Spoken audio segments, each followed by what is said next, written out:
painted by the early light lapped the shoreline as if sounding the heartbeat of nature.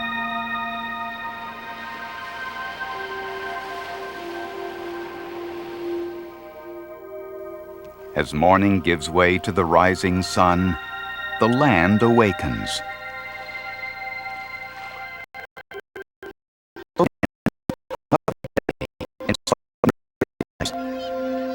Alaska's Kenai Peninsula.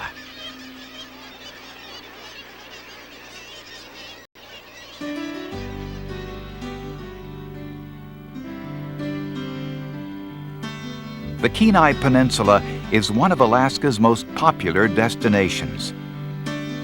It's known worldwide for trophy king salmon.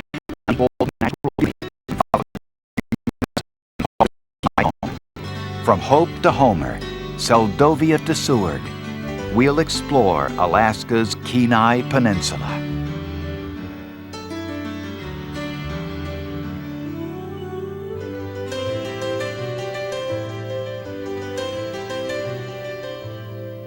The Kenai Peninsula is located in south-central Alaska. If you drive to Alaska, the Kenai Peninsula is literally the end of the road. It's roughly the size of Ireland and is home to around 45,000 people. Popular Kenai Peninsula destinations include Seward, Soldotna, Kenai, Ninilchik, Clam Gulch, Homer, Seldovia, Hope, and many points in between. The Kenai Peninsula has a diverse population. Some live in remote wilderness cabins. Others enjoy modern conveniences, shopping, and fast food. All, however, are connected to nature in ways few would dream of.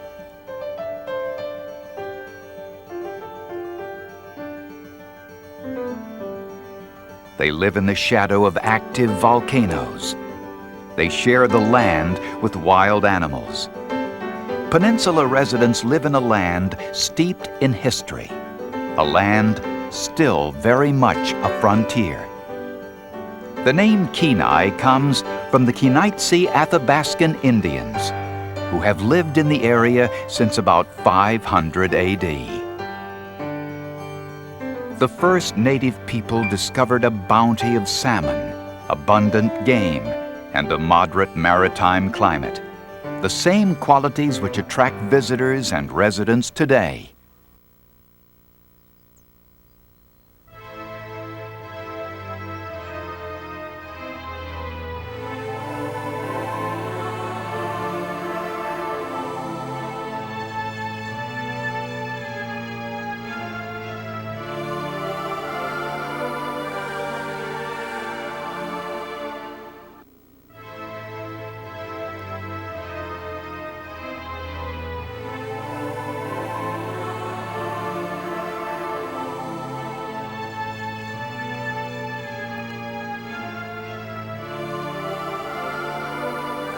Historic Russian Orthodox churches like this one at Ninilchik are a link with the past and continue to serve the spiritual needs of peninsula communities. The Russian Orthodox Church at Old Kenai was erected in 1896. The onion dome structure is among the oldest Russian Orthodox churches in Alaska. The Russian presence in Kenai dates back to 1795. The Russians were the first to discover gold on the Kenai Peninsula in 1848. But it wasn't until nearly 50 years later that a true gold rush occurred in the area.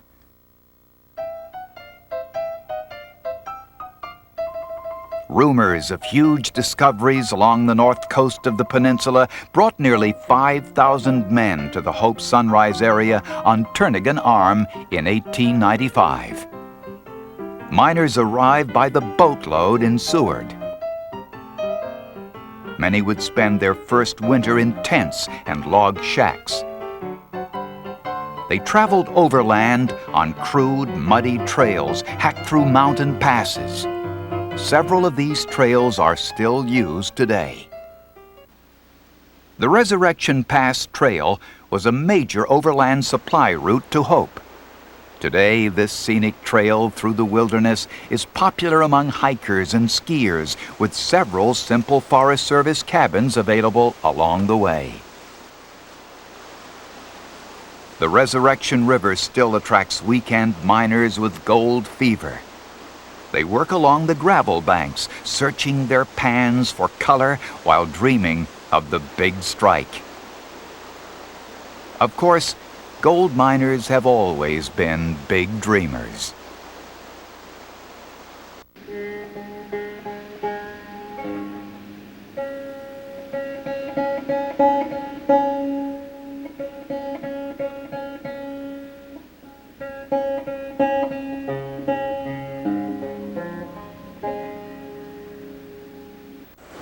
Hello, I'm Tom Williams. I'm the mayor of Pace Creek, Alaska. Pace Creek was created in 1984. This is the boardwalk here for Pace Creek Gold Mine. This is actually the old herbal shop. We still got the jail sign up. We use that for when we do our skits. The person we're getting ready to hang, we put them in jail before we hang them. This place became well known when we mail-ordered brides for our mining crew back in 1985.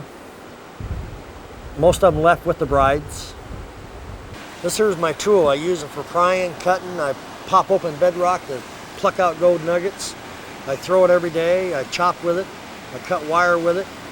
Weighs about 3 pounds. The handle is brass. This is where I keep my imagination running rampant at.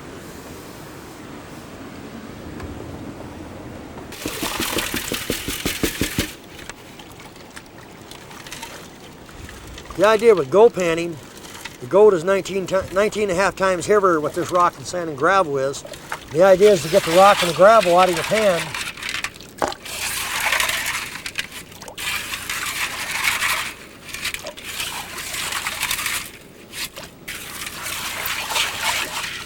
Shake it, rattle it, roll it, stir it, get that gold to drop to the bottom. And the idea is to get the junk dirt, the stuff that ain't got no money in it, get it out of the way. Then when you get down here, you got to start being real gentle with it. You just treat it like a wave coming into a beach.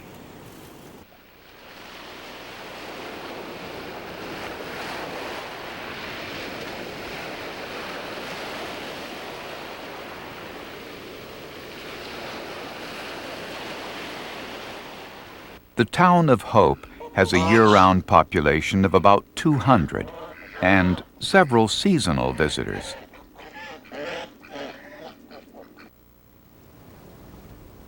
Most of the early gold seekers left this area, heading home in despair. Others pushed onward to the northern gold fields during the gold rush of 1898. But Hope survived.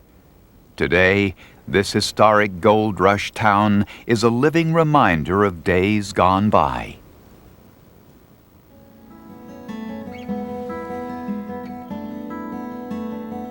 While the gold rush brought settlers to the peninsula, it was another strike that brought prosperity to the region and pushed the territory of Alaska into statehood. In 1957, the newspapers announced the discovery of black gold, oil, on the Kenai. The Swanson River discovery led to the first oil rigs in Upper Cook Inlet. This is one of only 3 successful offshore oil and gas production regions in the United States.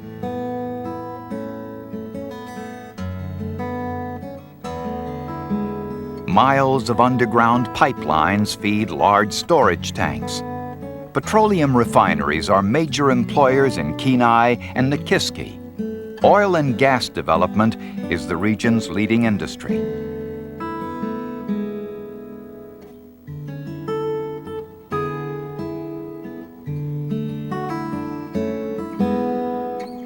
Kenai is a modern city. The area is home to around 35,000. Besides oil and gas, the economy is fueled by commercial fishing.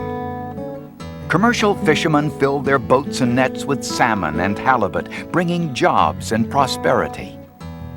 While oil and commercial fishing provide a stable economic base, it's the peninsula's natural beauty and amazing sport fishing that makes it a favorite destination.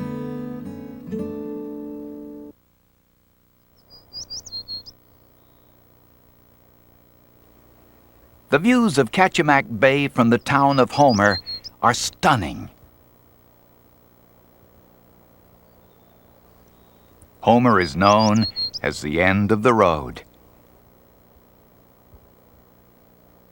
Its year-round population of 3,800 plays host to the arts and lays out the welcome mat to an onslaught of summer guests. The Homer Spit, a 5-mile-long gravel isthmus jutting into Kachemak Bay, is abuzz with activity all summer long. The state's largest small boat harbor is here. Visitors can watch deckhands from the charter fleet hang up the day's catch of halibut.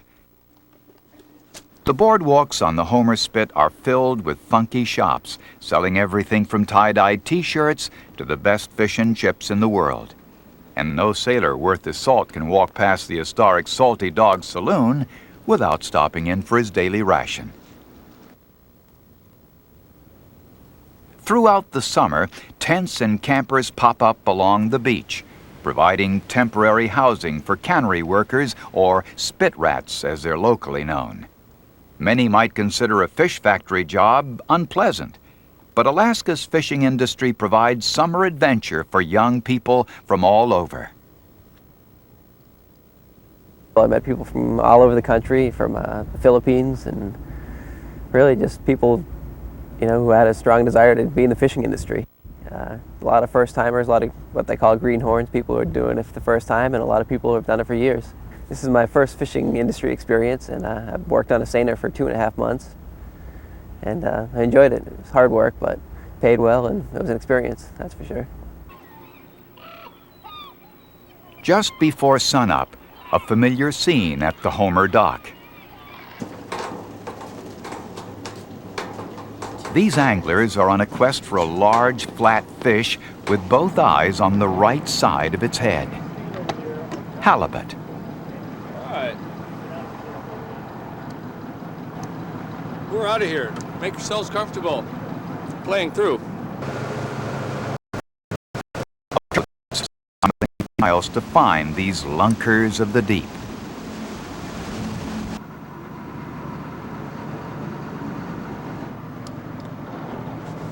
World-class halibut fishing is found in the waters off many Kenai Peninsula communities. Important commercially, halibut are also very popular among sport fishermen. Something eating it? No, just getting excited. Breathtaking views and excellent fishing make for a great day on the water. You gone? Nope. He just didn't want to come up. Reeling in a halibut is hard work. It's like dragging a full sheet of plywood up from the ocean floor. Good. Yeah. Come back. Let him take it down. Now hit him. These bottom fish commonly weigh between 30 and 100 pounds, but some weigh in at 300 pounds and more.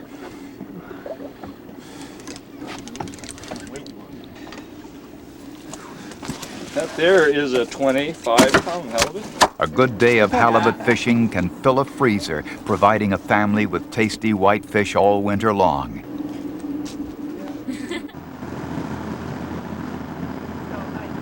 While Homer is at the end of the road, for many, it's where the adventure begins.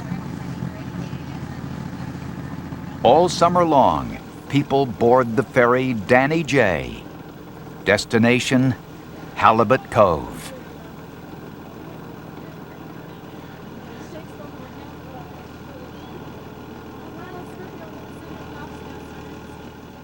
This quaint community is one of Alaska's true gems.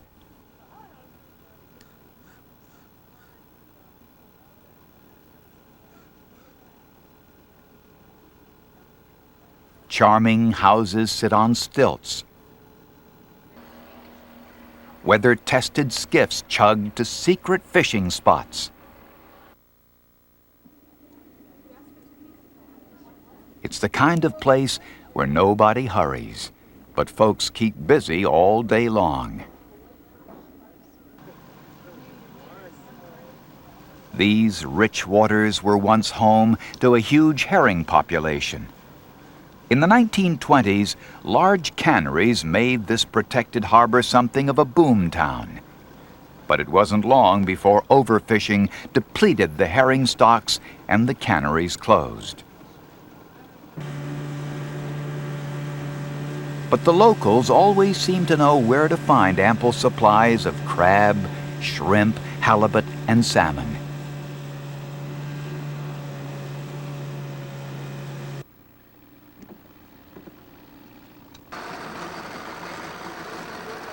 Working the pots is part of the daily summer ritual.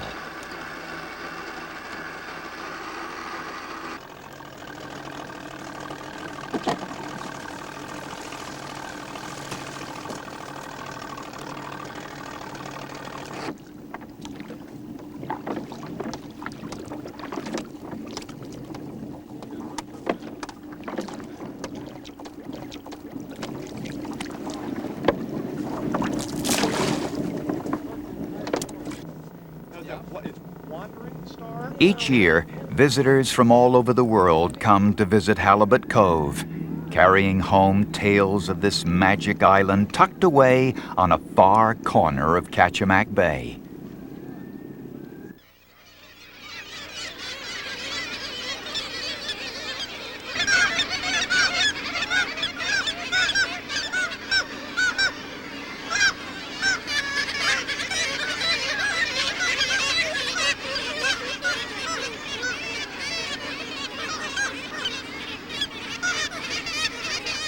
In the Dena'ina Indian language, Kachemak means great water cliffs. It's an apt description. Thousands of seabirds congregate on places like Gull Island. The air is alive with the sight, sound, and smell of these busy rookeries.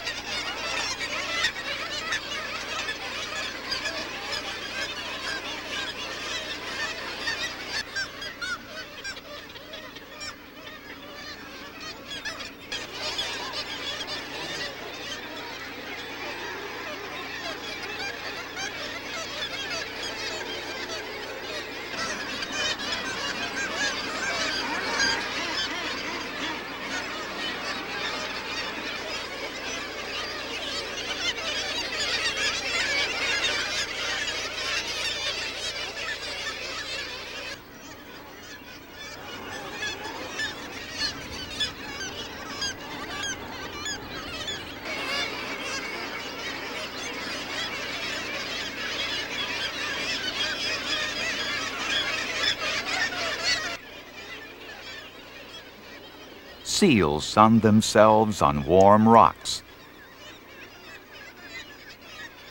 Used for centuries by coastal natives for food, fur, and fuel, seals are a protected marine mammal common throughout the rich waters of the Kenai Peninsula.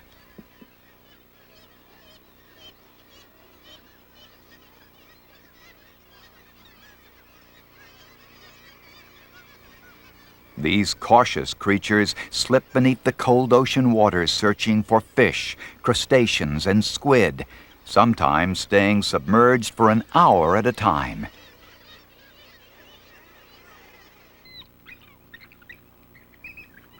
A secluded dock provides a fine place for an early evening siesta and allows a good look at the powerful clawed limbs that steer these graceful creatures through the deep.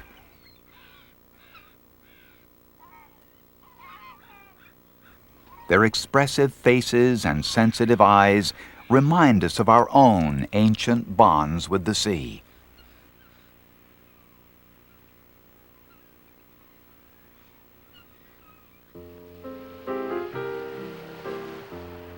With its towering trees, fine fishing, abundant fur, and protected harbor, Seldovia has long been a strategic port on Lower Cook Inlet.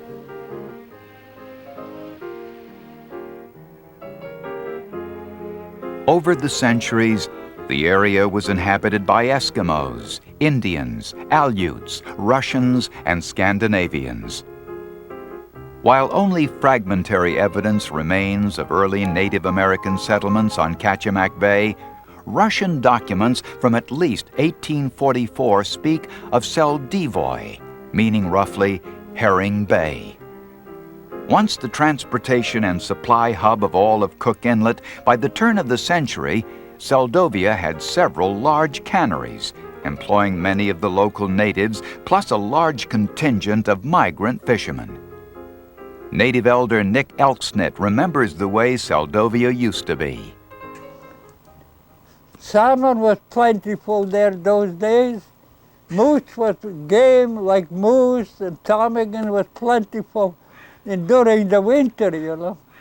And people had summertime put in their gardens, you know, and some families, they had cow and few chickens, you know, and you might say people lived off the country those days, you know. Of course, everybody worked, you know. You know what my wages were? $1 a day. I worked 30 days, made $30. The Russian Orthodox Church still stands watch over the harbor, and a few of the original buildings line the old boardwalk on Seldovia Slough.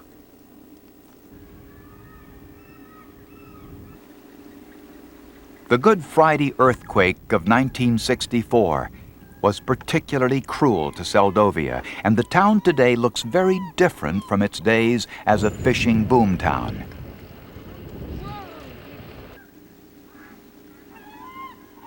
Summer tourism is now a pillar of the local economy. Because there is no road connecting the town to the outside world, visitors must arrive by either boat or plane. This isolation suits artist Susan Springer just fine. I moved to Seldovia with my husband. We both wanted to be on the water. We wanted to be in a very quiet community. We wanted to find the essence of Alaska. There's a peacefulness here, and there is an orderliness, and that really clears the mind for imagining all kinds of great things. There's a lot of stimulation here in terms of the plants, the flowers, the animals. Those things all find their way into my work.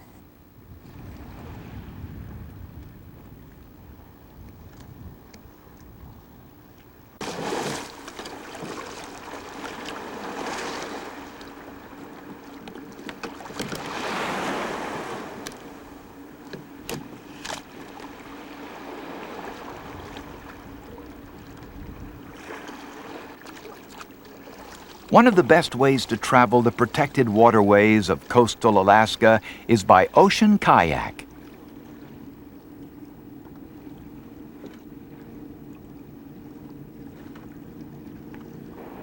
For thousands of years, kayaks were the preferred method of ocean travel for native Alaskans.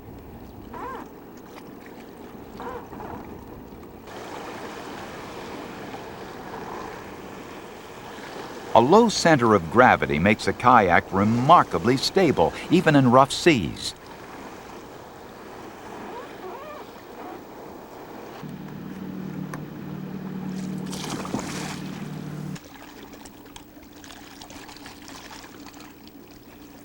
Modern kayaks are based closely on traditional designs, and a skilled paddler can travel several miles in a single day.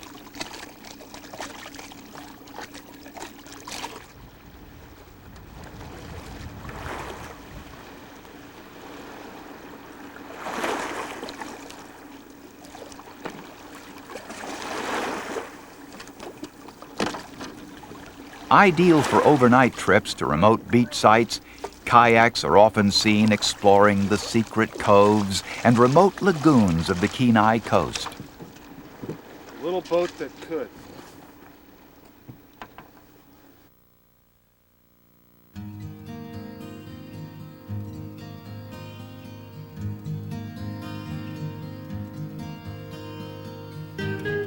The emerald waters of the Kenai River.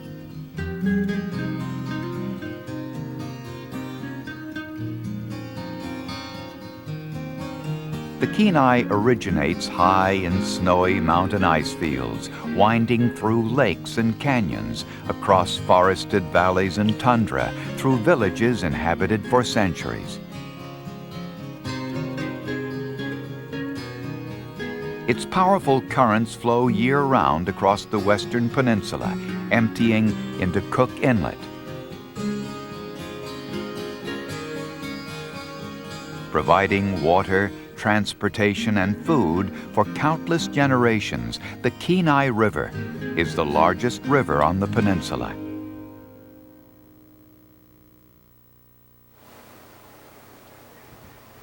The Kenai River flows past the community of Soldotna.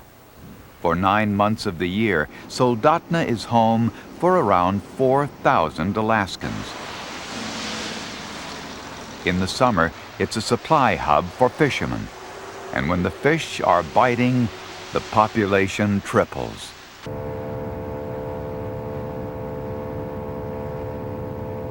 Soldotna guide Larry Waltrip launches his boat every summer morning, trolling the glittering green channels of this great river.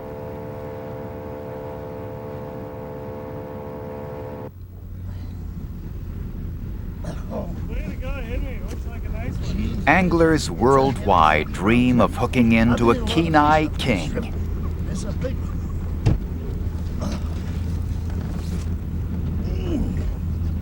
Unique to this single magnificent waterway, Kenai River kings are the world's largest salmon.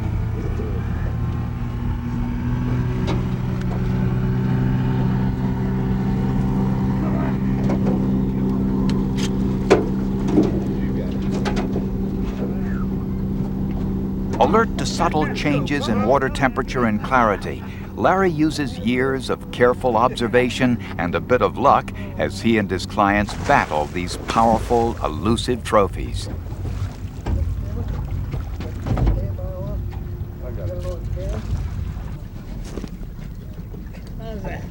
The largest king or Chinook salmon ever caught by a sport fisherman weighed in at 97 pounds, 4 ounces, and was caught right here in the Kenai River.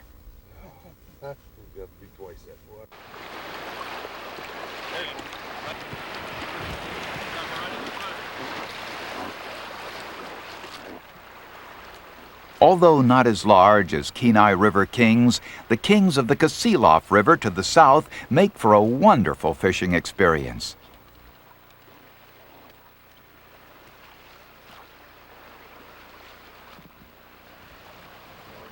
Because of the shallow water, drift boats are the preferred way to fish for Kasilof kings. Drift guides maneuver their boats by rowing against the current. While waiting for a tug on the line, these lucky anglers are soothed by the sights and sounds along the river.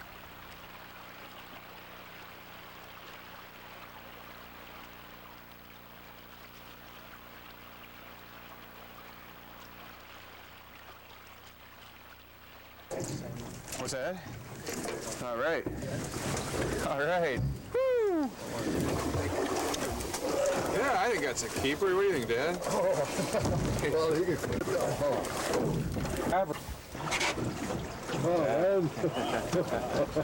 The slower pace and quiet surroundings of the Kasilof River make it one of the peninsula's best-kept fishing secrets, with routine king salmon landings of 30 pounds or more. Every year, millions of reds or sockeye salmon return to these waters. For a few glorious weeks, salmon fever breaks out on the Kenai Peninsula. This is the season for combat fishing.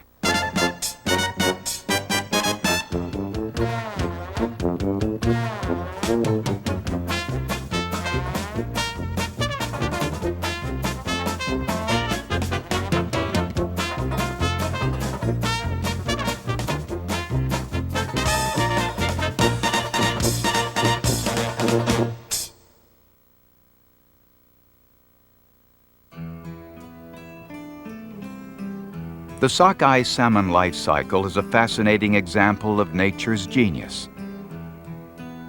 Salmon eggs are hatched in calm freshwater gravel beds. Soon, small fingerlings, or smolt, are feeding upon the life of the river bottom, imprinting on the scent of their birthing waters.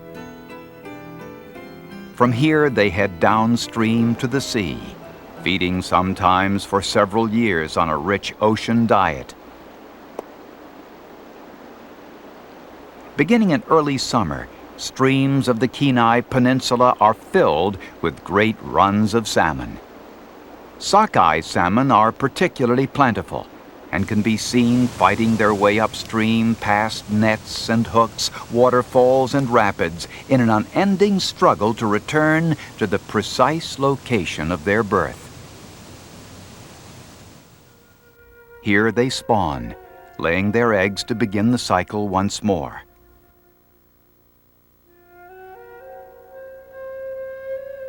After spawning, these red salmon will die.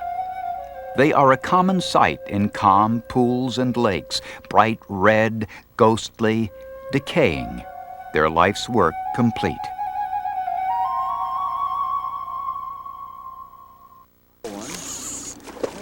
Sockeye salmon are a great game fish. Usually caught with big, bright flies, they test even a seasoned angler's skill. Some people say red salmon don't bite. Their brilliant red meat is delicious. And Alaskans of all shapes and sizes spend the long summer days stockpiling a winter's supply. Whether it's a commercial set netter with $1 million in high-tech gear or a group of young boys with a dip net, everybody wants to catch a salmon. It's part of being an Alaskan.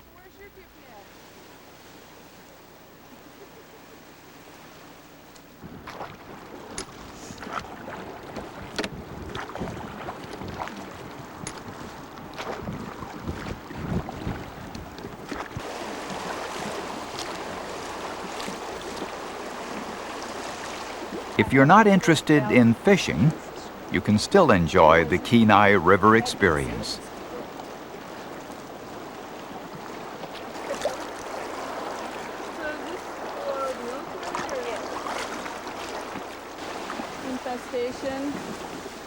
These rafters hail from Oregon, California, and Louisiana. Making their way further south. Looking for more trees? Looking for more.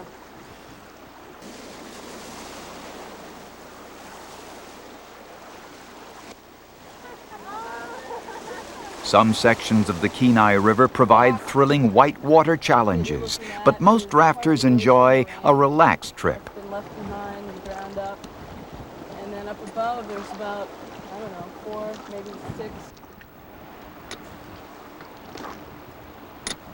As you drift down this icy green current, you can imagine those early settlers traveling the great Kenai River, their fragile vessels filled with furs and salmon. Pristine islands beckon, and lucky rafters might see moose and bear along the riverbank.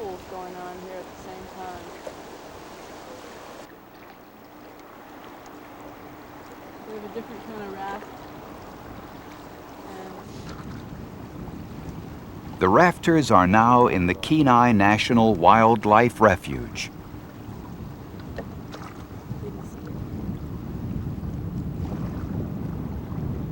Now it's getting to feel like Alaska. The refuge is 2 million acres of lakes and rivers, wilderness and campgrounds, and its prime moose habitat.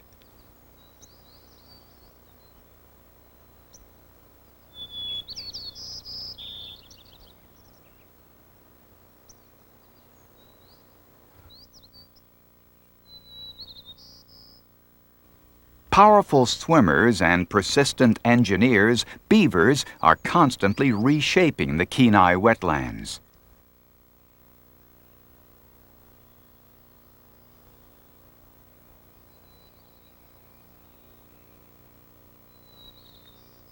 These industrious critters keep busy damming creeks, building houses, and warning off intruders.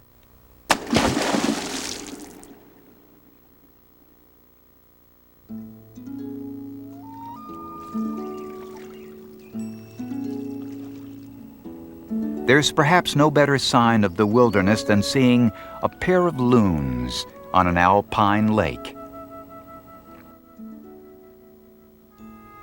Ancient folk tales claim the loon has magical powers. The distinctive feathers and lonesome call of these graceful birds make them unmistakable.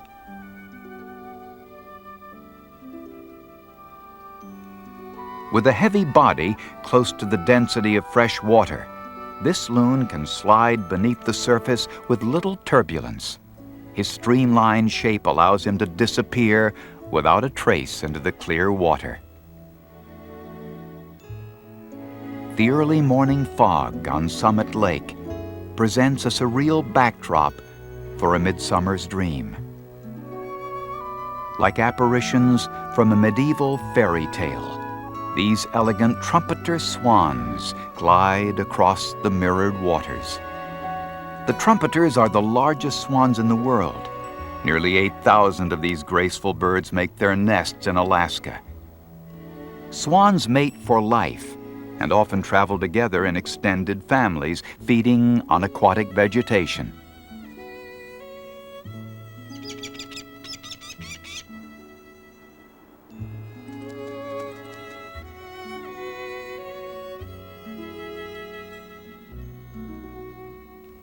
Magnificent birds of prey are found throughout the Kenai Peninsula.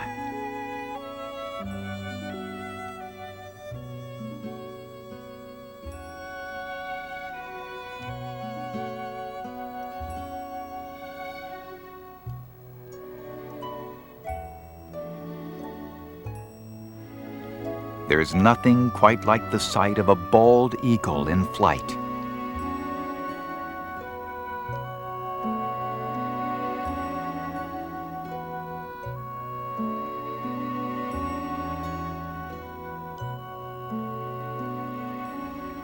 Migrating caribou roam the peninsula. This group is part of the Kenai herd and was photographed near the city of Kenai.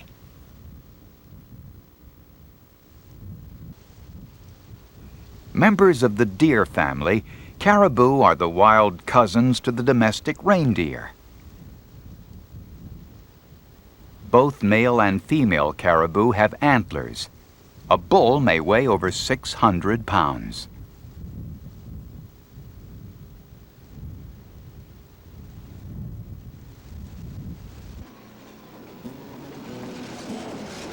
During the summer, you can ride the rails to the Kenai Peninsula.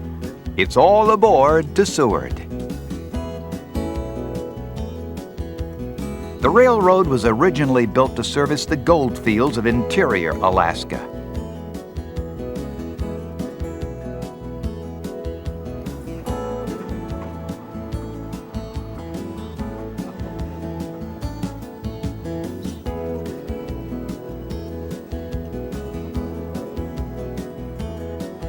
The easy pace and awesome views make this a great way to relax as you travel through this spectacular country on your way to new adventures.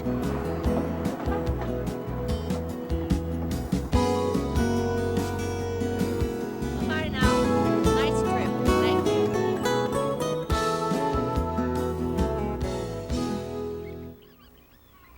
The city of Seward is known as the gateway to Kenai Fjords. Located at the head of Resurrection Bay, this ice-free port is the southern terminus of the Alaska Railroad.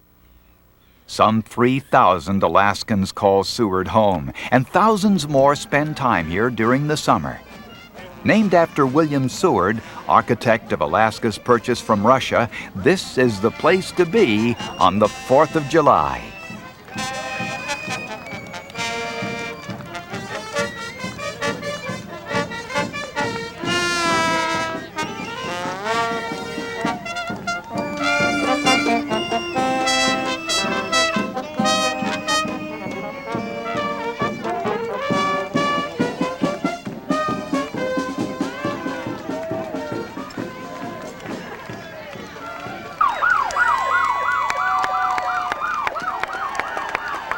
The 4th of July race to the summit of Mount Marathon is a grueling event for even the toughest athletes.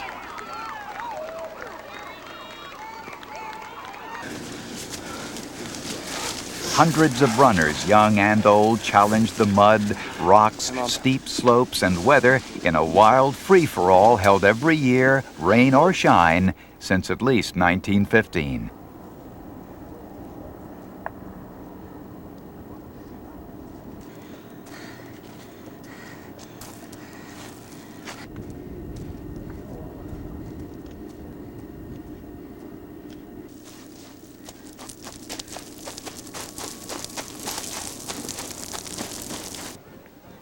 The race's origin sprang from a bar bet between two sourdoughs. Could a person run from downtown Seward up the 3,000-foot peak and back in less than an hour?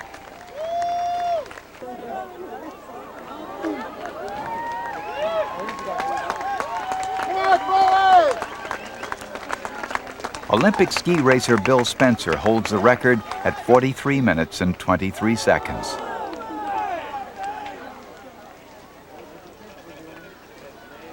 For most, merely finishing the race is a triumph.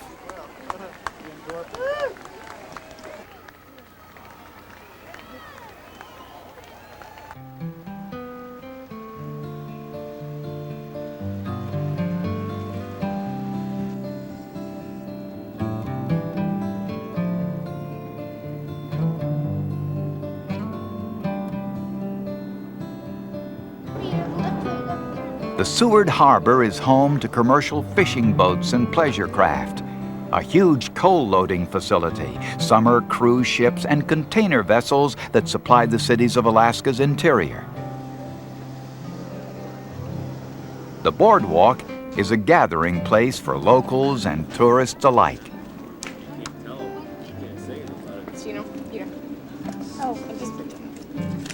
Thank you.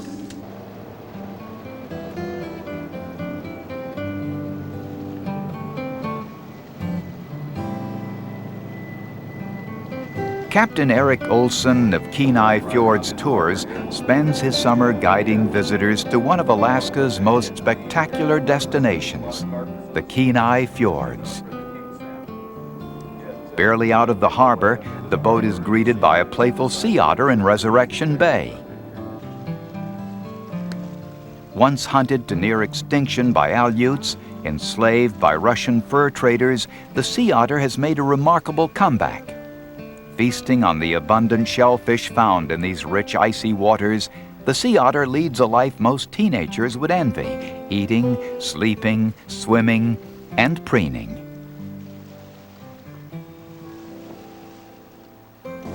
Kenai Fjords National Park comprises more than 600,000 acres. A day-long trip aboard a tour vessel is a great way to see a small part of this pristine wilderness.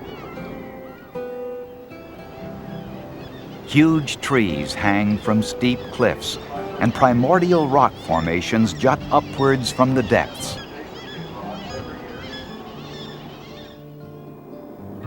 This photogenic formation is called Three-Hole Point. Rain or shine, the crew and visitors are always on the lookout for wildlife. The fluke of a giant humpback whale hypnotizes even the jaded mariner.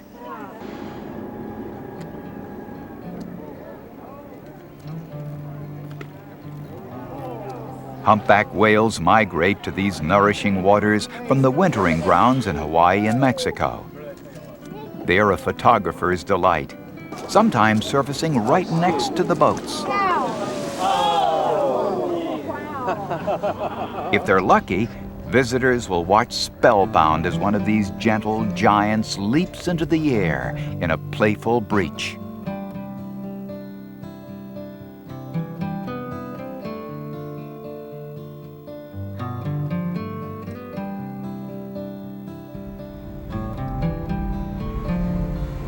Several glaciers fed by the Harding ice field flow into the Kenai Fjords.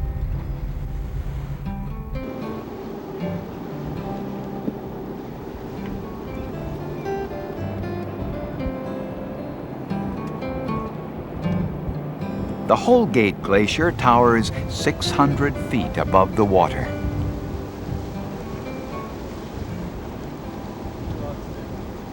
The tour boats weave their way between icebergs in the inlet, bringing their guests face to face with this giant of Mother Nature. The engines are stilled, and visitors look on awestruck as tons of ice continuously calve from this tidewater glacier.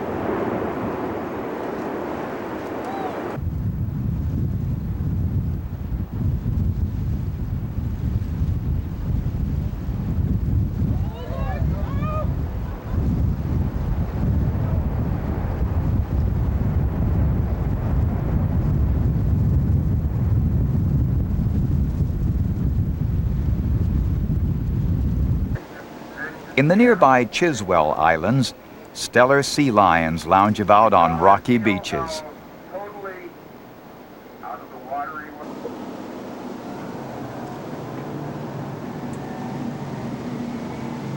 This is a protected area where the sea lions rear their young or haul out for an afternoon nap.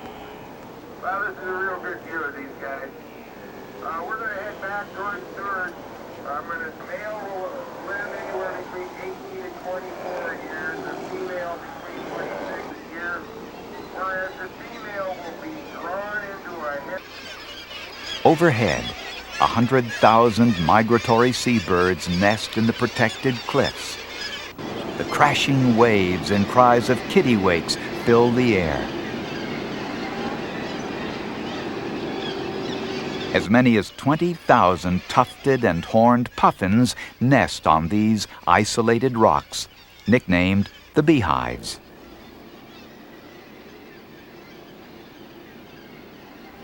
These colorful parrots of the sea are often humorous. Their stomachs are often filled with so much fish they can only fly across the surface of the water, too heavy to actually take to the air. At any moment, the surface of the sea is broken by orcas, killer whales. Good luck here. Traveling in pods of family groups, these sleek hunters are frequent visitors to this coastal wilderness.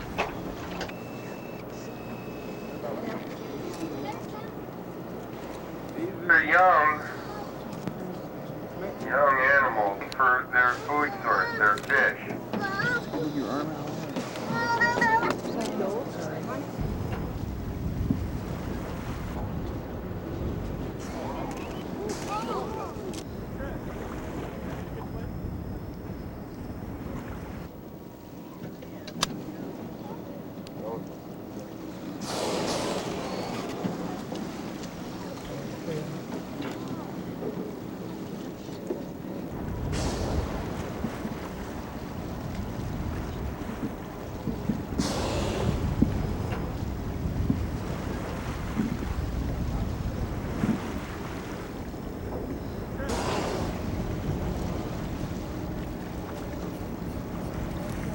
Visitors cruising the Kenai fjords witness nature at its finest. It's an unforgettable glimpse of the immense, pristine coast of the southern Kenai Peninsula.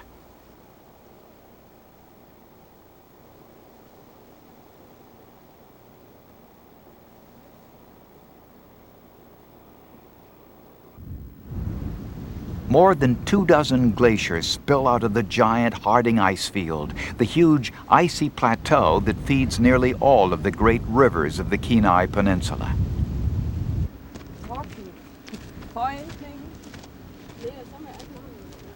The Harding Field feeds the Exit Glacier just outside of Seward. Here, visitors can walk across the glacial moraine for an up-close look at the spectacular river of ice.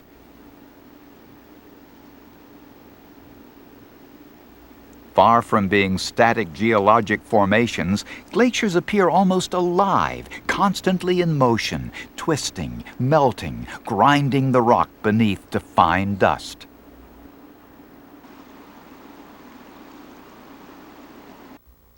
Large boulders at the foot of the glacier bear scars known as striations, caused by the passing ice.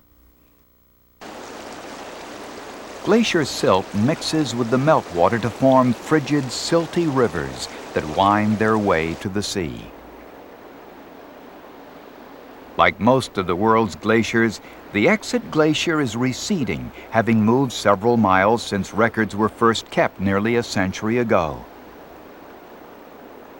While slow-moving glaciers are a measure of change over decades, each season on the peninsula is marked by its own unique event in nature.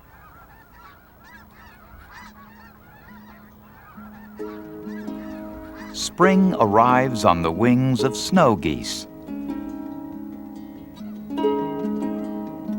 Every year, around mid-April, thousands of white Siberian snow geese and other waterfowl stop on the flats near the mouth of the Kenai River. Their stay will be brief, long enough to nourish themselves for the remainder of their migration. By banding some of the birds, biologists know that these geese have come from as far away as California and Mexico. Many will nest on Wrangel Island in the Russian Far East. The snow geese are a welcome sign that summer's just around the corner. Spring is also a great time for clam digging on the peninsula.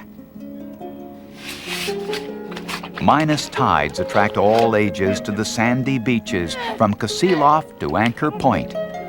Digging clams is family fun and a great cure for cabin fever. Summer officially arrives on the peninsula with the first motorhomes. Recreation sites from Seward to Homer become home away from home for tens of thousands of excited campers. During the long summer days, wildflowers set the fields ablaze with brilliant colors. These are fireweed, common along the roadsides, dancing to the tune of the summer breeze.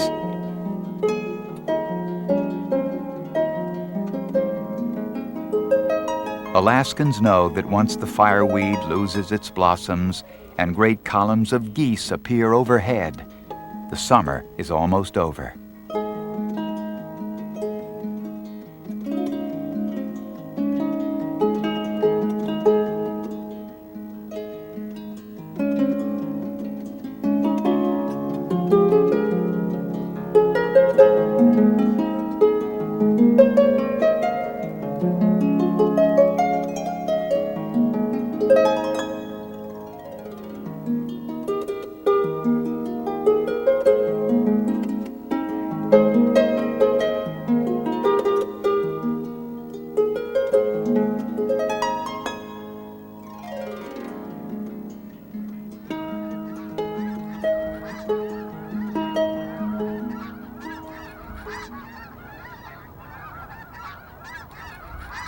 Winter is a quiet time on the Kenai Peninsula, a time for running sled dogs through a forest,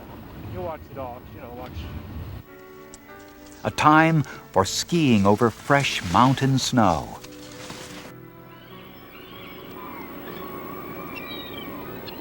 Winter also attracts an annual convention of sorts, a gathering of bald eagles in Homer.